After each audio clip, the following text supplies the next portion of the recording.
Hello everyone, how are you going today? I just want to quickly preface this video. This is Editing Julio. The video that you're about to watch was last week when I was sick. I wasn't able to make a proper video teaching or going out to take photos. Now, to be honest, when I reviewed the footage, I didn't really feel like uploading this video. I kind of got a little sappy at the end and it kind of turned into a little bit more of a therapy session for me. You know what? I'm just gonna let it out there.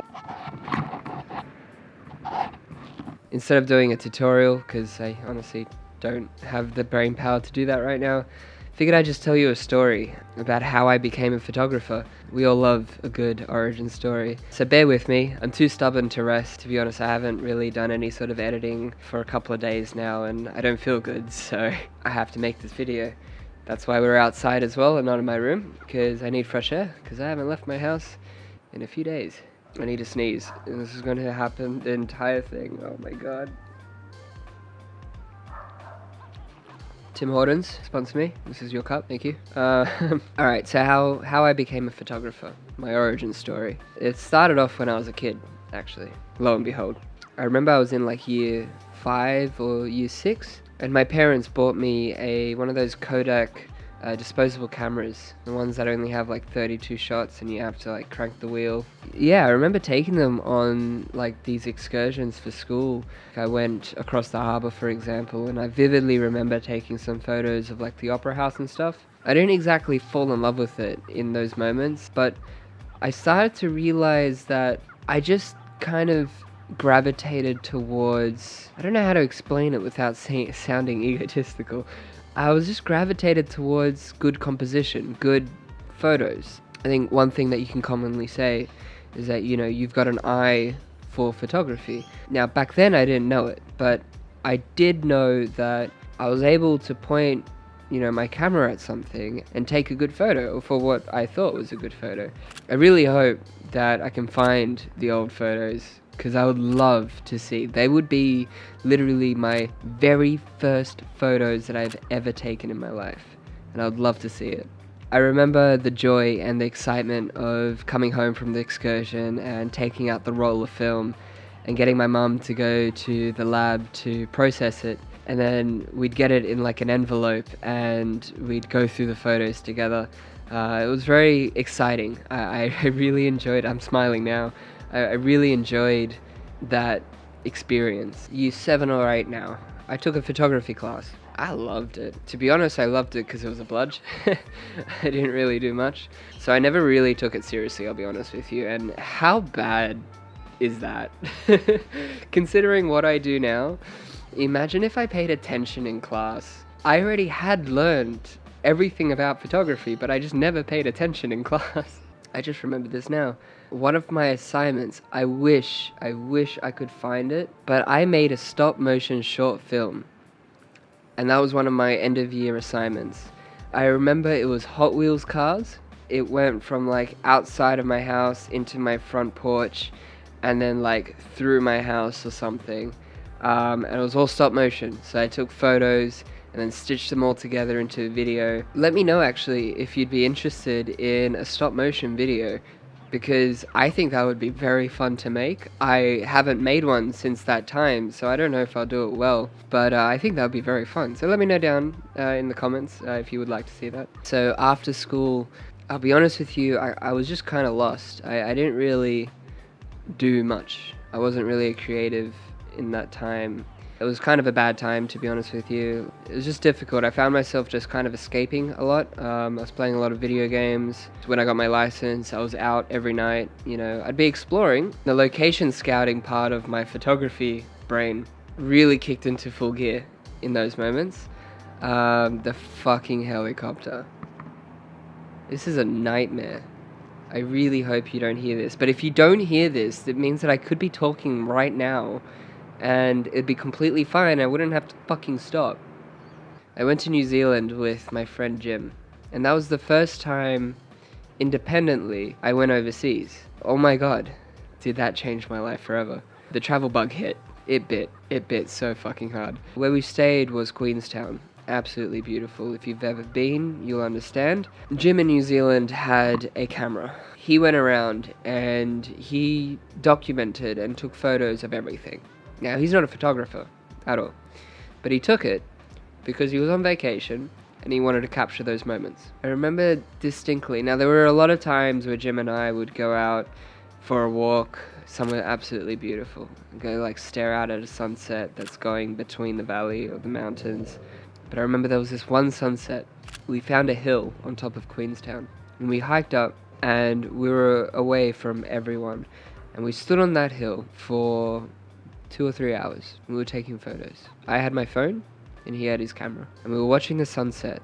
But as it was setting, the light was hitting the valley and then up the mountain and then the peaks. And Jim had a long lens. I'm not sure what lens he had, but he was able to zoom in essentially all the way to the tip of the mountain. I remember the photo that he took. It was absolutely beautiful. The sun was like orange and red, and it was lighting up the very peak of the mountain, and the rest of it was dark, and it was just sky at the top. At least that's what I remember the photo was. Jim, correct me if I'm wrong. I remember that moment. I remember when I saw the photo in the back of his camera, and my mouth dropped to the floor. I was like, that's incredible. How in the world did he take that photo? That was cool. I was so excited. I think I had a Samsung phone. I don't know what it was, but I tried to replicate it. I zoomed in all the way to the tippy top of that mountain, and I tried to take a photo.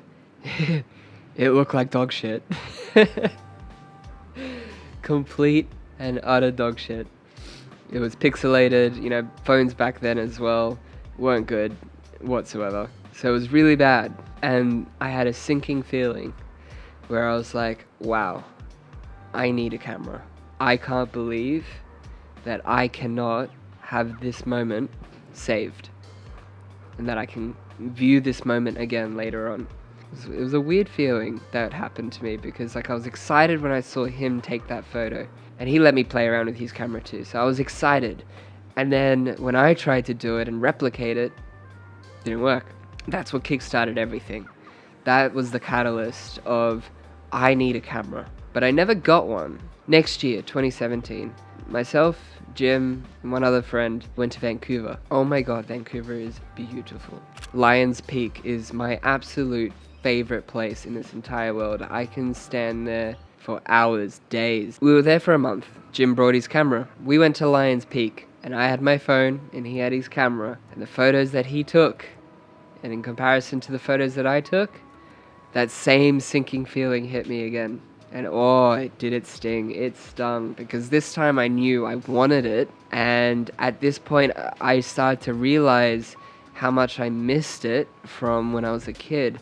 And I was remembering, that eye for detail that I had, and my phone photos were great, like composition-wise. I was taking good photos, but the quality wasn't there, and that's what was hurting me the most.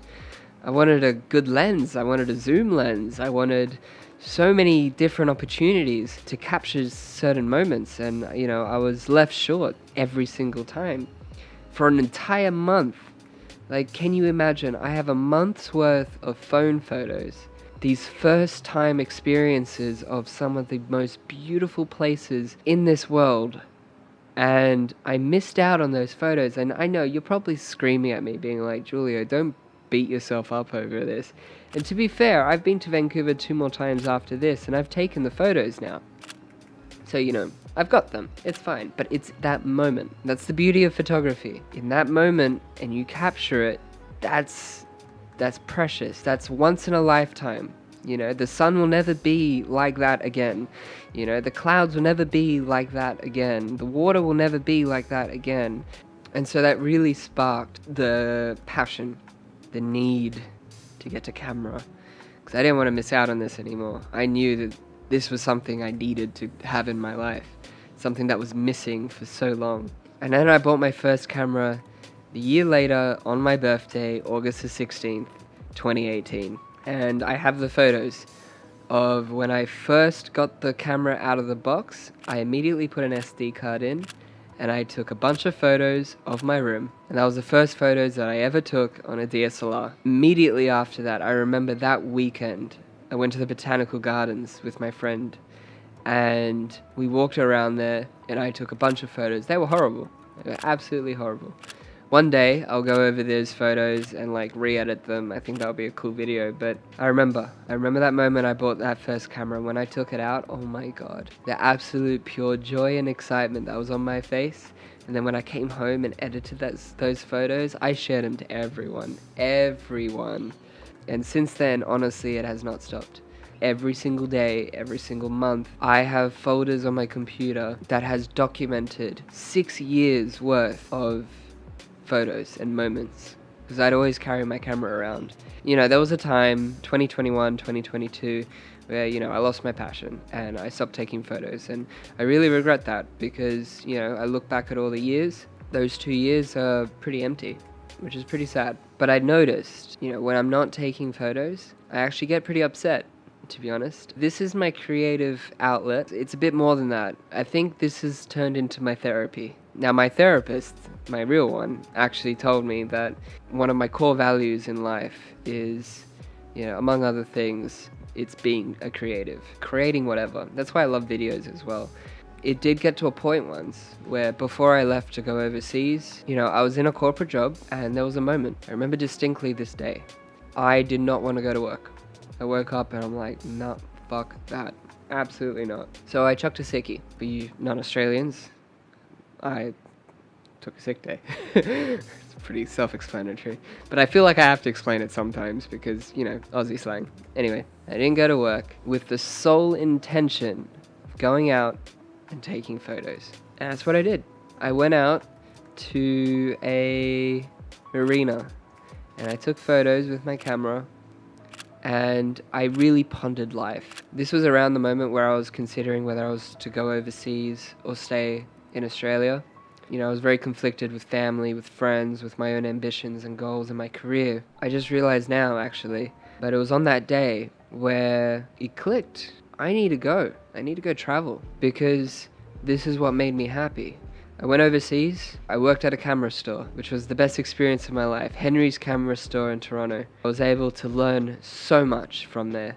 While I was in Europe, I remember distinctly, I was in Barcelona and I was on top of a hill, another hill moment where it changed my life. Taking, I think, a time lapse of the sunset that was going over the entire cityscape. And I remember as my photos were going, as my camera was clicking, I was thinking to myself, I'm like, what do I want to do with my life? And you know what? I put it out there. What I'm doing now, looking over the Barcelona cityscape, taking photos of a sunset, this is what I want to do for the rest of my life. I said that. I don't know how. I never considered doing YouTube at the time.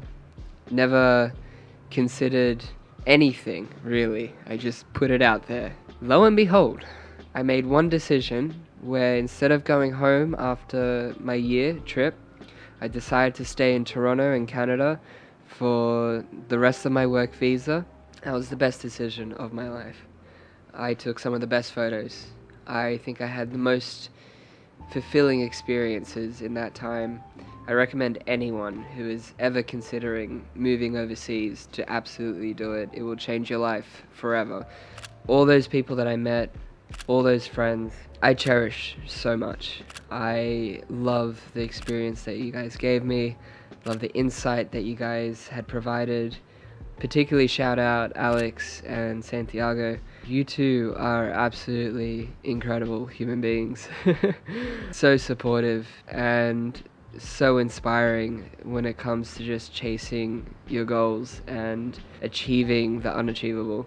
We all started YouTube at the same time. You are the reasons why I'm talking to this camera right now, and why and how I'm going to make photography and everything that I said on that Barcelona hill, you know, a reality. It's exciting, and look, I do hope that by the end of the year I could get maybe 1,000 subscribers. Throw out just some random goal out there. I am grateful for all of you guys who have stuck around this far into the video. Surely you guys have not gotten anything good out of this video. You've just heard a sick man just rumble and ramble.